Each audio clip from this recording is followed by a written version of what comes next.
Welcome to Bold Talk series where creativity, leadership, ideas, innovation come together. My name is Ludvik, and today I have a privilege to have a short one-on-one conversation with Johnny Isaacs, founder and CEO of Explosive Brands. Johnny, great seeing you and welcome to our Bold Talk series. How are you? Incredible. Epi, lovely to be here. Thank you for having me. Well, great to have you and truly looking forward to this short format conversation.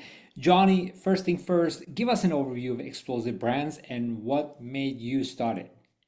So we're a health communications agency. We really got going in 2021. My contracting journey kind of founded the company in 2012. It was a vehicle for me doing contracting and consulting with various different companies.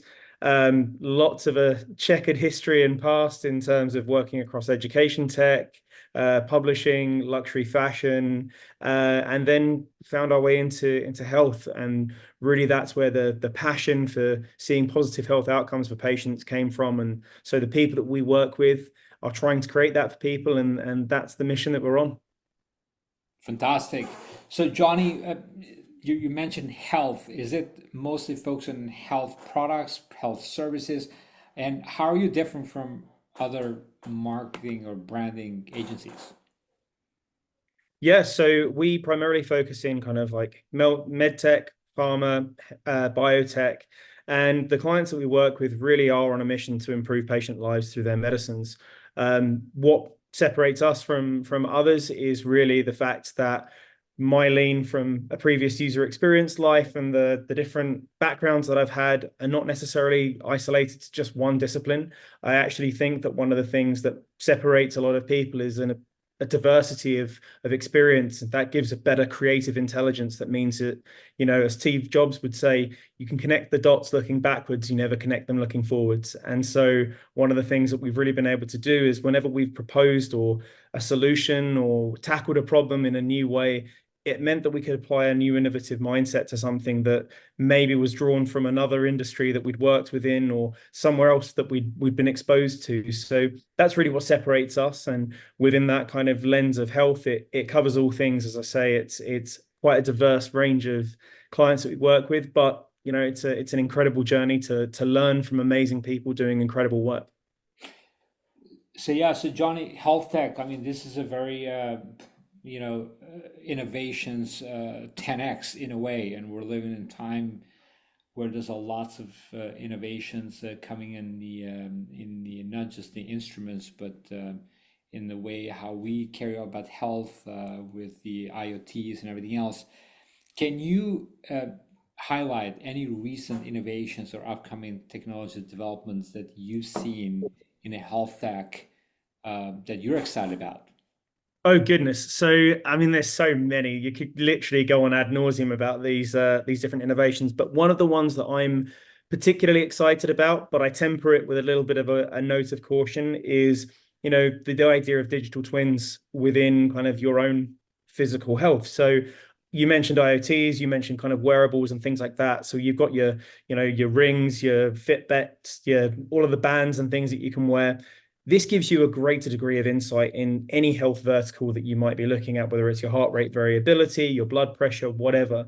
The idea that you might be able to then take that one step further and create a digital twin from a physical asset, obviously in this case you, and then model what your healthcare outcomes might look like based on certain behaviors and choices that you might make throughout your lifespan is a really incredible opportunity space for us to think about how we can create preventative healthcare for many, many more people and really give them power in their own hands and empower them to make positive decisions that hopefully mean that, we avoid some of the unnecessary medications that people are maybe on now with conditions like obesity, diabetes, and things like that.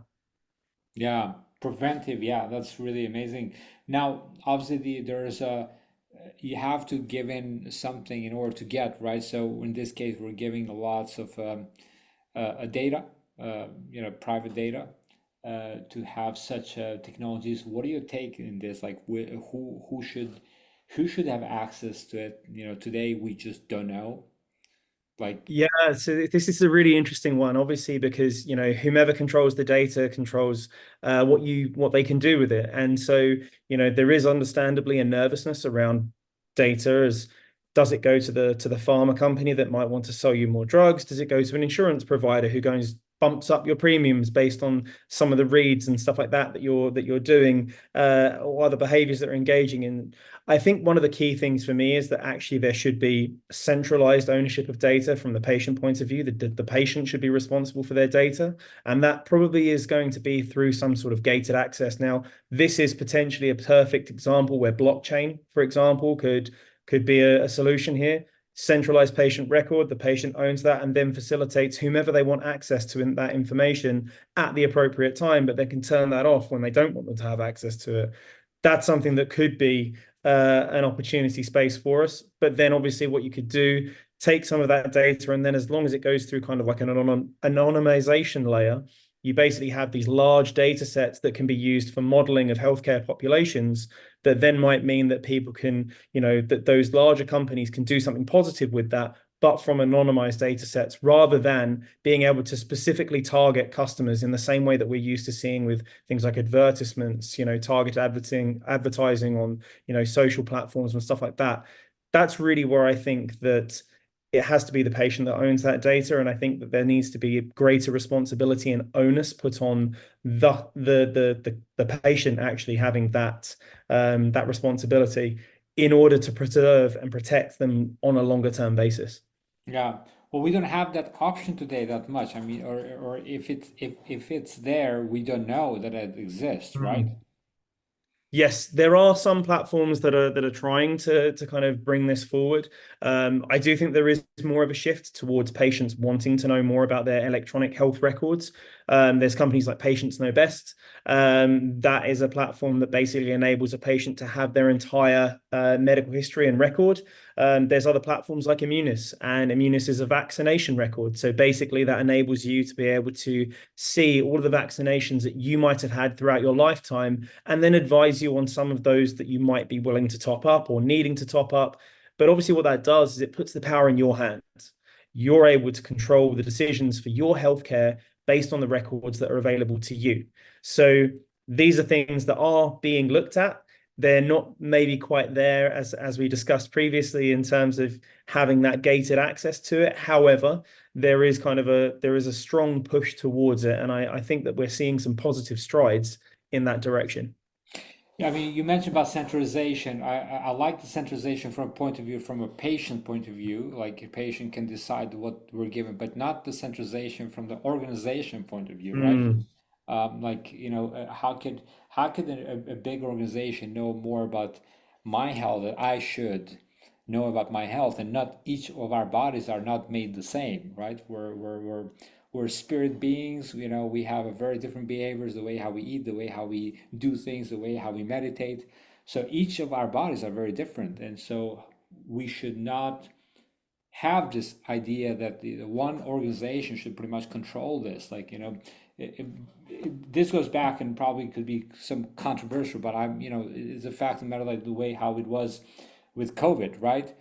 Everybody would say like, hey, you have to take a vaccine. Everybody has to take a vaccine. Well, you know what? Like, there are people who do not want to take it, right? And so the question is like, where do we draw the line where pretty much we say, hey, this is my data, this is my thing, and I'm not going to allow that to happen, even that you're demanding for it. Yeah, and there is a really interesting, point raised there. I think that ultimately everyone has to have agency over their own health outcomes, and they should be able to have that choice.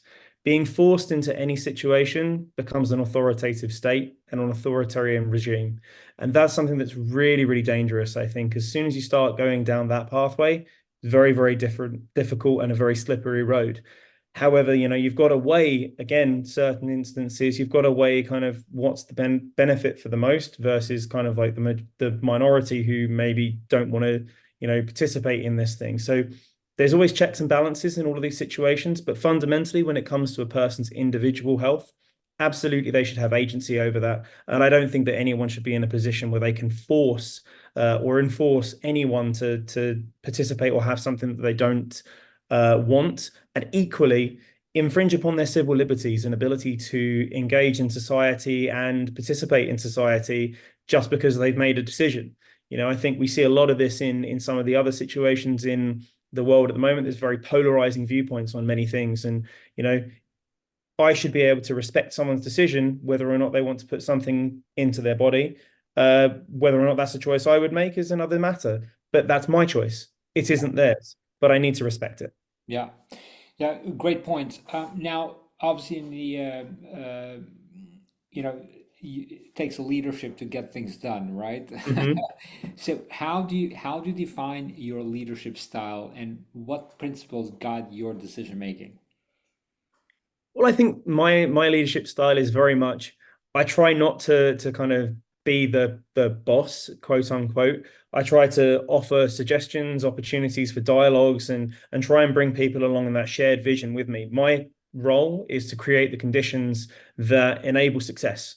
And I think, we have those guiding principles of excellence, standards, all of the usual values that you have inside a company of honesty, integrity, all of that sort of stuff. But really, I think what's integral to that is providing people with that agency. We have agency, accountability, and all of that sort of stuff is really integral to each person within the organization. But that's underpinned with a layer of safety. The ability for someone to be able to say, if something isn't going right, there's a policy where they can come to me anytime that they want. They can talk to me about what conditions I can create for them in order to facilitate excellence and in order to facilitate them being able to achieve the goal that they have if something isn't going quite right. That doesn't mean I'm going to kind of, shout someone down or kind of like go completely off the rails with an approach. For me, it's about collaboration between the team that you have working for you. Ultimately, yes, there is a point at which the leader has to acknowledge the fact that there is, whether as we like to admit it or not, there is always a hierarchy. You never have a completely flat organization because you never have an equality of risk. If you're a leader, if you're an owner of an agency or a business or whatever, your risk is usually higher and your exposure is that much more than someone that is working within the team. But it doesn't mean that you can't offer that platform for them to have an engaging dialogue with you about what can take the company further, because ultimately they're the ones doing the work. So hear them out and be receptive to that. And then hopefully, we'll all get where we're going in a nice fashion. Nice. Well, setting the standards and having that level of excellence is like what you truly just mentioned. It's important. Talking about roles here. At what role do you believe innovation plays in driving growth and staying competitive in your field? Obviously, there is innovation in a health tech, but then innovation in a communication of a health tech. That I'd love to hear from your side. Oh gosh. Yeah, I mean, the thing is, innovation is happening all of the time. And, any of the different communication channels that we're using, you see how things and the landscape changes and shifts constantly. Your ability to adapt, be receptive, and learn from that, I think, comes down to a more fundamental principle, which is, that beginner's mindset. And, innovation comes from a beginner's mindset to be able to question why something is the way that it is, be receptive to learning from why something is working the way that it is, tinkering with it a little bit, understanding the nuance of it, get to know the rules, understand what's at play, and then you can start to bend those rules. The best and most innovative thinkers have an ability to understand a framework in which something operates, but then use that understanding in a creative way to be able to bend and adjust the reality that they're experiencing at that moment in time to push for something that might be new, or to think slightly differently in a way that encourages a use of a technology that could come along and really change the game in terms of, maybe it's the art of storytelling. And I think we're going to see some of that with some of the AI technologies and generative AI that's going to come along, guided by human hand, guided by human creativity. If you leverage that technology, I really am quite excited about some of the stories and the ways in which we might be able to create compelling and exciting content that helps to more effectively communicate what we were talking about earlier. People being more engaged with the preventative healthcare, being more engaged with their healthcare journey as an ability to kind of actually take ownership of it. I think that those innovations provide an amazing opportunity for us right now. Yeah. Um, Now, what obviously we're in all a relationship. In the end, it all comes down to relationships, right? People say like, oh, it's a B2B, it's B2C. It's basically it's a people to people. How do Mhm. you approach building a long-term relationship with your clients? I mean, it always starts with the, again, same basic principles. I hate to be really boring with my basic principles, but there's a Well, it's reason. all it all comes down to basics, right? It really does. It really does. It's all fundamentals. The simple lesson that I was always taught. There's a reason God gave us two ears and one mouth, and very often, we don't listen enough.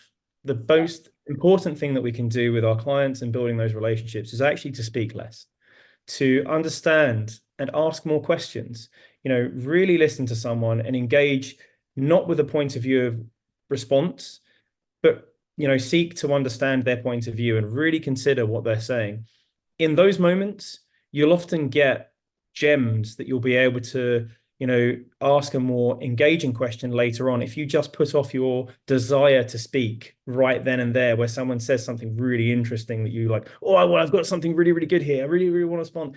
No, no, no, no, just wait until they're finished, and then you'll find something really great.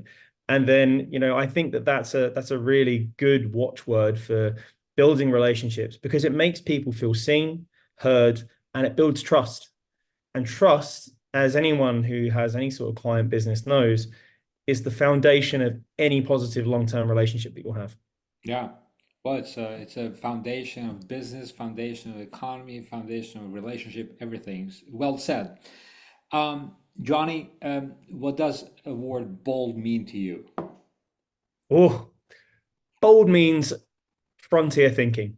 It means that person that leads from the front, who's willing to try new things, who wants to constantly push the boundaries and set the course that is yet uncharted. So that's what bold means to me.